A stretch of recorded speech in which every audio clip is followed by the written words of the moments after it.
कि मंच तो मिल जाता है, मगर एक गरियाने का काम जो चल रहा है, क्या इससे मतलब कि सॉल्यूशन नज़र आ रहा है? नहीं नहीं, इससे नहीं आ रहा। हालांकि मैंने बाबा साहब जी की बहुत सारी पुस्तकों में देखा है, उन्होंने बहुत कड़वा कड़वा लिखा है, बोला है। जैसे उनकी एक पुस्तक है स्पीच एंड राइटिंग्स, बाबा साहब और एक और बेचारों को कार्ल मार्क्स। तो कार्ल मार्क्स कहते हैं कि धर्म एक नशा है, अफीम है। तो ये अफीम हम लोगों में जो है धर्म और पाखंड की, ये उनके लिए ताकत है कि बस एक शाम तुमको याद आई भीम की, बस एक शाम तुमको याद आई भीम की, हर कुर्बानी हमने क्यों भुलाई भीम की, एहसान फरामोश होके चूर हम हुए, सोचा नहीं कि कर लें कुछ पढ़ाई भीम की, पढ़ाई भीम की। तो हमारे जो नौजवान बच्चे हैं पौआ लगा के जय जय भीम, जय जय भीम, ये करने की अपेक्षा अगर किताबों को हाथ में ले लें और उनका एक एक शब्द अपने हृदय में उतार लें तो साथियों नमस्कार, मैं संतोष कुमार अम्बेश, जो कि दिल्ली से चल करके आगरा नगला हुल्स और एतमादपुर में पहुंचा हूं, जो कि 7 दिवसीय बौद्ध कथा का आयोजन किया गया है। और बौद्ध कथाचार्य जो हैं, जो बौद्धाचार्य हैं, वो सूरज राय जी हैं। हर साल की तरह आज इस गांव में मनाया गया है। हमारे साथ में है मुख्य वक्ता सुनीता बौद्ध जी, जो कि फिरोजाबाद से चल करके इस नगला हुल्सा गांव में आई हैं, और ये अपने कविता के माध्यम से, एक अपने रचना के माध्यम से और एक ऐसी एक ओजस्वी भाषण के वजह से जानी जाती हैं। ओजस्वी भाषण दिया और उन महिलाओं को भी यहाँ पे साधने का काम किया, जो महिलाएं अभी भी परंपरागत तरीके से अभी भी बंधी हुई है, वो चल रही है, हिंदू रीति रिवाजों को अभी भी वो फॉलो कर रही है। आपका स्वागत है आवाज़ भारत में। क्या कहना चाहेंगे ऐसे जी? बहुत बहुत साधुवाद आपका हमारे विचार लेने के लिए। जैसा कि हम जानते हैं कि नगला हुल्सा एतमादपुर का एक अच्छा गांव है, और अच्छा गांव इसलिए कह सकते हैं क्योंकि यहाँ बाबा साहब जी के वंशज एक अंकुर के तौर पर फूटे हैं, और मुझे पता है कि वो भविष्य में एक वृक्ष बन सकते हैं। और वृक्ष बनने के लिए उनको ताकत कहाँ से लेनी है, खाना पानी कहाँ से लेना है, उसके लिए हमारे महापुरुष हैं ज्योतिबा फुले, कबीर साहब, तथागत बुद्ध और पेरा रामा स्वामी नायकर, ललित सिंह बौद्ध, ये सारे महापुरुष हैं। अगर इनसे हमने खाना पानी लेना शुरू कर दिया, यानी अपने विचारों को पोषण देना शुरू कर दिया, तो वो समय दूर नहीं है जो हमारे मानवर कांसी राम जी की विचारधारा कहती थी कि सभी समस्याओं का हल करने के लिए हमारे हाथ में एक सत्ता की चाबी होनी चाहिए। और सत्ता की चाबी हमें तब मिलेगी जब हम इन महापुरुषों की बात को मानेंगे, अपने बच्चों में डालेंगे और इस पर दिन रात काम करेंगे। उनका एक संदेश था कि चाहे राजनीति बने न बने, मुझे कांसीराम जी का ये बहुत अच्छा वक्तव्य लगता है, इस पर हमें काम करना चाहिए कि चाहे बहुजनों की सरकार बने या न बने, लेकिन सामाजिक क्रांति की गति कभी रुकनी ना चाहिए, नहीं रुकनी चाहिए। इसलिए ऐसे प्रोग्राम भी होते रहना चाहिए। सामाजिक क्रांति की बात करते हैं तो हर एक कार्यक्रम मायने रखता है जहां हमारे महापुरुषों की बात होती है।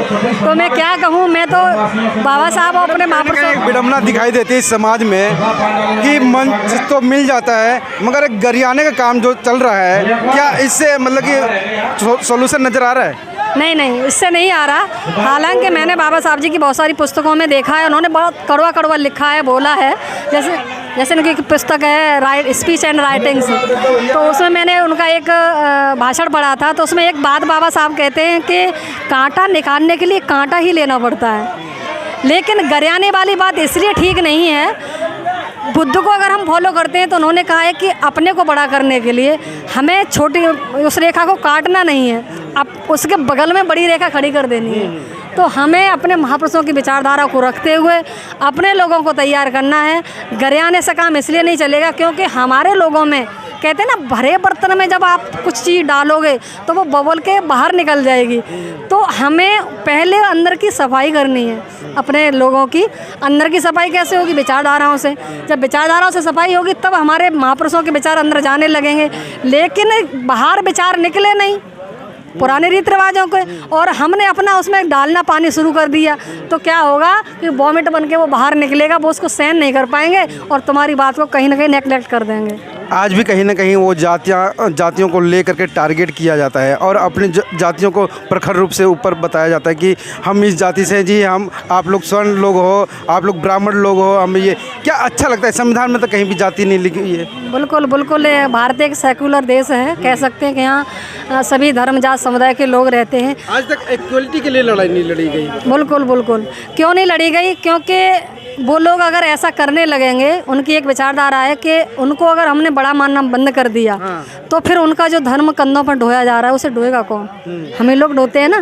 तो धर्म जो है उनके लिए एक बूटी की तरह काम करता है और वो बूटी हम लोगों को पिला दी जाती है।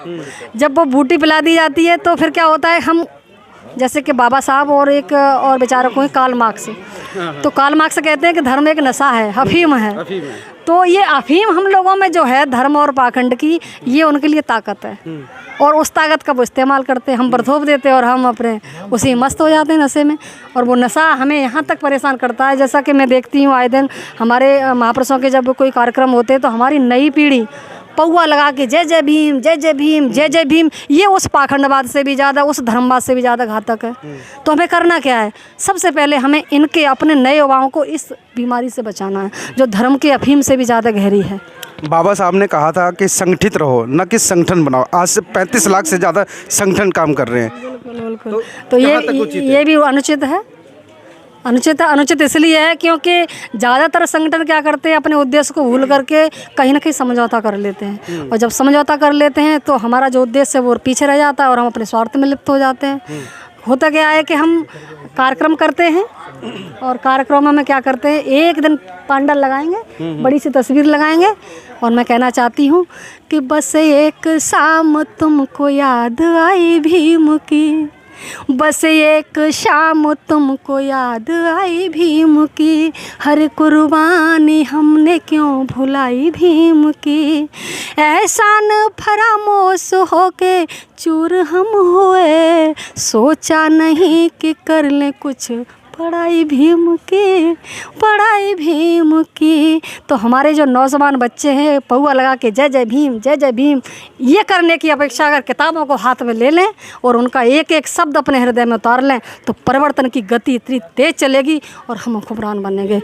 ये हमारा क्या, हमारे महापुरुषों का वायदा है। तो ये हमारे साथ में थी सुनीता बौद्ध जी, जो कि अभी एक कविता सुनाई और ये जो लास्ट कविता मैंने बदायूं में सुना था उनके मुख से और बहुत ही अच्छा परफॉर्मेंस बदायूं में भी दिया था। और आज फिर वही इनका मानना है कि अगर जो जय जय भीम जो कर रहे हैं पौआ लगा करके, उनके लिए कहीं ना कहीं एक सबक है कि आप किताब पकड़ लीजिए, आप किताबों में ढूंढिए, बाबा साहब को ढूंढिए और उनके मार्गों को फॉलो कीजिए, चलिए। तो कहीं ना कहीं उस ताकत से ज़्यादा अधिक आपका ताकत होगा जो आप दिन रात सिर्फ कोसने में लगे होते हैं। मैं संतोष कुमार बेस, अभी और भी ऐसे समाजसेवी से मैं मिलवाने वाला हूँ। आप देखते रहिए आवाज़ भारत। वीडियो कैसी लगी आप अपने कमेंट्स के माध्यम से हमें बता सकते हैं और चैनल को लाइक, शेयर और सब्सक्राइब ज़रूर करें। धन्यवाद।